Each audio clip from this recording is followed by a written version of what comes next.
Surya Kumar Yadav Indian T20 international team के जो captain है ना, उनके बारे में वाजिद खान ने स्टेटमेंट दिया कि इंडियन टीम स्ट्रांग है, उनकी सारी चीज़ें बिल्कुल ठीक हैं, बट उनका कैप्टन जो है सूर्या कुमार, वो वैसे तो तगड़ा बैट्समैन है लेकिन वो पाकिस्तान के अगेंस्ट तो नहीं चलता। अच्छा, इसका मैंने कहा ज़रा पोस्टमार्टम करते हैं कि इस स्टेटमेंट का ये क्या चक्कर है। अच्छा, देयर इज़ नो डाउट कि Surya is top notch batsman T20 international में। भाई साहब, अगले का ना जिसे कहते हैं कि परफॉर्मेंसेस ग्राउंड के अंदर और स्टैट्स मुंह बोलते हैं।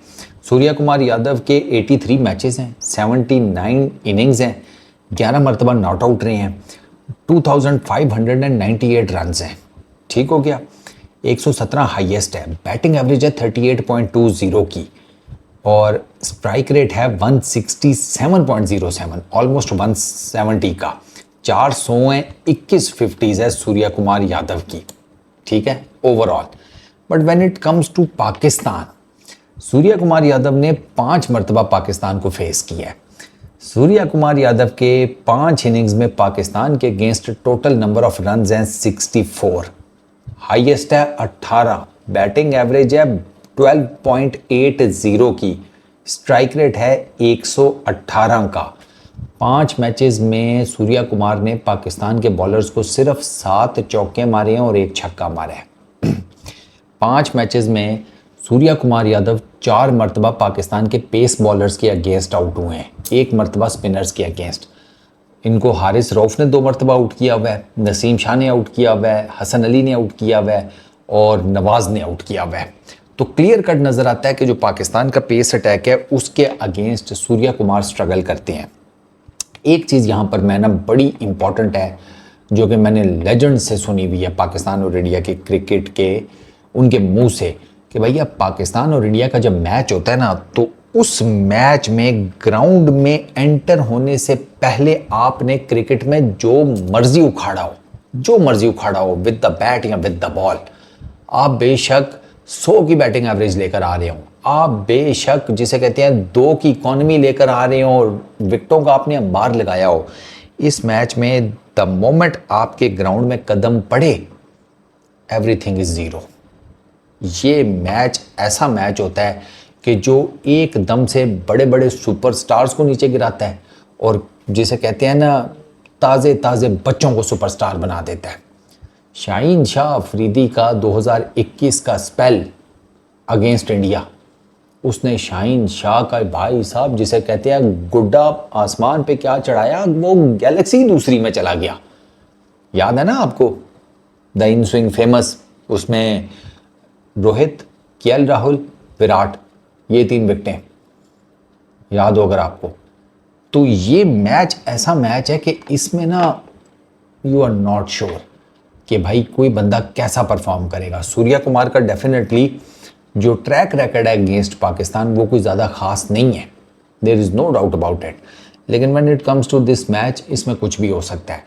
पाकिस्तान के पास ये इस इंडिया की जो प्लेइंग 11 है उसमें दूसरी अपॉर्चुनिटी है, क्योंकि देखो हम इस पे तो डिबेट कर सकते हैं कि संजू सैमसन खेलेगा एज एन ओपनर या शुभमन गिल खेलेगा, लेकिन इस बात पे तो हमें कोई डिबेट नहीं है ना कि सूर्या कुमार यादव खेलेगा या कोई और खेलेगा। अगर ग्रोसरी वालों कप्तान है, कप्तान की तो रिप्लेसमेंट नहीं की जा सकती ना। और कप्तान भी ऐसा कि जो सीरीज़ पे सीरीज़ लगातार जीतते हुए आ रहा है, आप समझ रहे हैं ना। तो सूर्या कुमार यादव तो नहीं जिसे कहते हैं कहीं जा रहा, वो तो खेलेगा ही खेलेगा। अब लेट सपोज कि अगर शुभमन गिल और सूर्या कुमार दोनों खेलते हैं, शुभमन गिल और उसका T20 में कोई बहुत एक्स्ट्रा ऑर्डिनरी रैकेट नहीं है। मैं ये भी नहीं कहता कि बिल्कुल ही तापड़धूस है, बिल्कुल ही जिसे कहते हैं फट्टे के साथ लगा हुआ, नहीं। You would call it above average, ठीक है। क्योंकि जो दूसरे हैं ना वो 200 के स्ट्राइक रेट लेकर 150, 60, 70 का स्ट्राइक रेट लेकर बैठे हुए हैं, जो बाकी शुभमन गिल के साथ इस रेस में है। शुभमन गिल का तो 140 भी नहीं है, क्लोज टू इट है, लेकिन 140 नहीं है, उससे थोड़ा सा नीचे है। तो एक चीज़ तो ये है, शुभमन गिल एक आपके लिए ओपनिंग है फॉर पाकिस्तान पेस अटैक, ठीक है। दूसरी आपके पास ओपनिंग एक ये है, ये वाली। अब डेफिनेटली अगर आप ओवरऑल देखें तो अभिषेक शर्मा का, संजू सैमसन का, शुभमन गिल का, बाकियों का भी पाकिस्तान के अगेंस्ट खेलने का कोई बहुत ज़्यादा एक्सपीरियंस नहीं है। तो आपके पास एक तो एक्सपीरियंस का जो है ना फुकदान, वो आपको एक अपर हैंड देता है अगर आप बंदे के पुत्रों की तरह बॉलिंग करें, ठीक है ना। ये शूं शूं शूं करते हुए आगे आई इस तरह फेंकेंगे ना, तो फिर तो शुभमन क्या, संजू सैमसन क्या, अभिषेक शर्मा क्या, सूर्या कुमार यादव क्या, मैं जाऊं ना, मैं भी आपको चुप के स्टेडियम से बाहर ही फेंकूंगा। तो आपने ना अपनी क्वालिटी को नीचे नहीं लाना ये सोच करके यार शुभमन गिल के इतने अच्छे स्टैट्स नहीं हैं, अभिषेक सैमसन हमारे अगेंस्ट इतने खेले नहीं हुए, सूर्या कुमार की अच्छी जिसे कहते हैं हमारे अगेंस्ट कोई इतनी खास एनरिच्ड किस्म की परफॉर्मेंस हिस्ट्री नहीं है। नहीं, बॉलिंग आपको A+ कैटेगरी की, A+ क्वालिटी की ही करनी पड़ेगी, क्योंकि अगर आपने इनको मौका दिया ना तो ये वाकई में ही आपके पजामे का छोटा सा कच्छा सी देंगे, क्योंकि ये तो वो वाले दर्जी हैं कि जब तक जिएगा तब तक सिएगा। तो आपने इनको टैक्टफुली पकड़ना है, आपको इनके वीक पॉइंट्स पता होने चाहिए। क्लियर कट नज़र आ रहा है कि सूर्या कुमार यादव जो है वो आपकी पेस के अगेंस्ट ही स्ट्रगल्स, तो you should have that quality pace कि जो सूर्या को आते साथ ही डिस्टर्ब करना शुरू कर दे। समझ रहे हैं ना बात को, कि आपको ये भी पता हो कि सूर्या को कहाँ बॉल डालनी है, ठीक हो गया, क्योंकि वो 360 मारता है। तो you should be very careful about your line, length and pace. उसने आपको पिक कर लिया ना,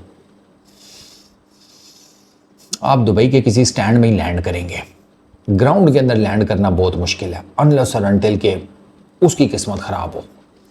बट एक तो आपको बहादुरी दिखानी है, प्लस आपको क्वालिटी भी दिखानी है। अभी जो करंट पाकिस्तान की टीम है इसमें मुझे एक वाइब ऐसी आ रही है कि ये तगड़ा मुकाबला देंगे। इनकी वाइब बता रही है कि ये इंडिया को ना तगड़ा मुकाबला देंगे। कप्तान जो है वो हमारा जिसे कहते हैं तगड़ा चल रहा है, टीम भी तगड़ी चल रही है, कॉन्फिडेंस भी हाई है, सारी कुछ अपनी चीज़ें अपनी जगह पर हैं। और प्लस ये जो थोड़े टेक्टिकल मैटर्स हैं ये भी आपको जिसे कहते हैं फेवर कर रहे हैं, ठीक है ना। शुभमन गिल की, अब शुभमन गिल 2023 के बाद से कोई T20 खेले ही नहीं है, वो श्रीलंका की सीरीज़ वो खेला था, उसके बाद से वो नहीं है। संजू सैमसन के ऊपर डेफिनेटली प्रेशर होगा कि इतनी परफॉर्मेंसेज हैं, स्टिल मुझे बाहर बैठना पड़ रहा है, शुभमन गिल मेरी जगह पर आ गया चूँकि वो वाइस कैप्टन है। अभिषेक शर्मा को भी डेफिनेटली प्रॉब्लम होगी क्योंकि उसकी जोड़ी टूटी होगी। अब ये मैं उस सिनेरियो में बात कर रहा हूँ कि अगर शुभमन गिल खेलता है, अब वाइस कप्तान बनाया तो गुरु खिलाएंगे नहीं, मुझे नहीं लगता। मुझे लग रहा है कि संजू भैया को ही बाहर बैठना पड़ेगा। तो अभिषेक शर्मा को प्रॉब्लम होगी, जिस बंदे के साथ उसकी फिट किस्म की जोड़ी चल रही है वो जोड़ी टूट गई है, अब एक नया पार्टनर है उसके साथ, और नए पार्टनर के साथ तो बहस किया और शॉट छोड़ो, कॉलिंग का सबसे बड़ा मसला रहता है। कॉलिंग का सबसे बड़ा मसला रहता है। ये साइम अयूब और वो दूसरा क्या नाम है उसका, फरहान, उनकी अभी तक नहीं सेटिंग बैठी। वो अक्सर और बेशतर कॉल करके दोनों बीच में खड़े होकर हाथ मिला रहे होते हैं, और सुनाओ कैसा चल रहा है, सब कुछ ठीक चल रहा है।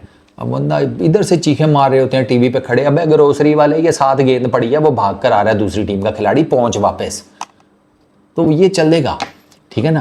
तो ये भी अभिषेक शर्मा के जहन में एक चीज़ होगी। फिर वो चूँकि पाकिस्तान के अगेंस्ट खेला भी नहीं, तो वो भी एक जिसे कहते हैं पाकिस्तान के पास एडवांटेज है। सूर्या का मैंने आपको पहले ही बता दिया। हार्दिक तो ठीक चल रहा है भाई। इवन के बाकी तिलक वर्मा या दुबे जी, उनका भी आपके पास एक एज है। इवन रिंकू के अगेंस्ट भी है कि आप ना चूँकि खेले नहीं हुए तो they are not that much sure about your bowling. तो पाकिस्तान अगर अपनी बॉलिंग क्वालिटी कर गया ना, पेस अटैक और प्लस स्पिन, ईजी सीन है। और कप्तान की विकेट अगर आप जल्दी ले लेते हैं तो वो डेफिनेटली वो बड़ा ह्यूज एडवांटेज होता है किसी भी टीम के लिए कि आपने दूसरी टीम का कप्तान जो है वो जल्दी फारिग कर दिया है। उससे प्रेशर आता है ओपोनेंट्स के ऊपर, जब वो देखते हैं ना कि हमारा कप्तान इतना ज़बरदस्त बैट्समैन है लेकिन वो नहीं चला, तो वो एक प्रेशर हल्का सा आता है।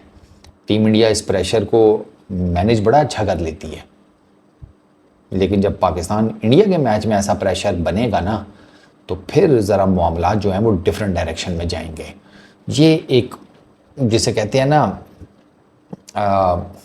हाइपोथेटिकल एक जिसे कहते हैं ब्रेक डाउन है, जो कि मैं सूर्या कुमार को सेंटर में रखकर उसके इर्द गिर्द जो इंडिया की बैटिंग लाइनअप है उसका मैंने ब्रेक डाउन किया है against the bowling of Pakistan. बस इस वीडियो में इतना ही। अपना बहुत ख्याल रखना। नेक्स्ट वीडियो में मुलाकात होगी। Peace out.